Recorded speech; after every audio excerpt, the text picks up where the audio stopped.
Good evening and welcome back to Lifegroup. It's great that you're here tonight.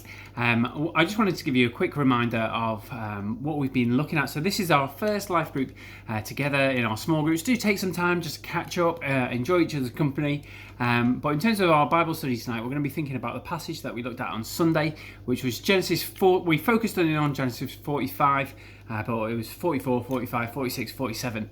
And what we're going to do tonight is think a little bit about what God has been teaching us through the story of Joseph. In particular, I think one of the big things that the author wants to get across to us, that God wants to get across to us, is that he is sovereign over all things, that he has a good plan, and he is providentially at work behind the scenes to accomplish his promises. And we saw in Genesis 45 those words of Joseph that were all about, yes, you have sinned against me, but God had a plan, and that meant that he was able to forgive his brothers and able to live a life filled with hope and assurance and thankfulness. And so what I want us to just remind you for a second is we sort of talked a little bit about sunglasses. Do you remember we talked about glasses, and there were different ways that Joseph could have looked at his life. He could have looked at his life through these glasses where he just saw himself as a victim. There were loads of bad things that happened in his life, and he could have just thought of himself as a victim and thought, nobody understands, nobody has a life like me.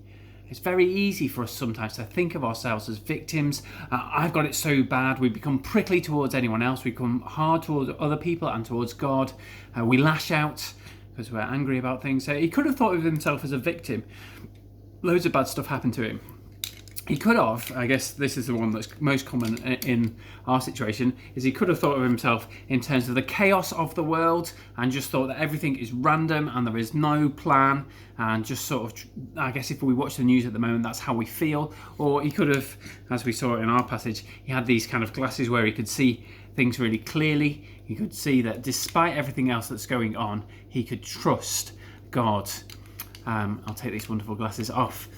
What I'd love you to be thinking about in your small groups, and if anyone comes up with some great ideas, I'd love you to share them with us, is to think a little bit about how the last year has affected us. How has it affected us? Has it caused us to put any glasses on? Has it caused us to rethink things? Maybe we've intentionally done that and that's been helpful, or maybe just slowly things have affected us in certain ways and we see the world in a different way now. And is there maybe ways that we need to move out of that, or is that something that we should grow and develop? So have fun looking at Genesis 45. There's loads in there. I hope that you will really get your teeth stuck in. Maybe it'll throw up all sorts of questions. Well, that's fine. We can pray about them. Talk to one another. Feel free to email me if you've got any particular questions. Hope you have a great time together, and it'll be a fun time just to enjoy each other's company. See you now. Bye-bye.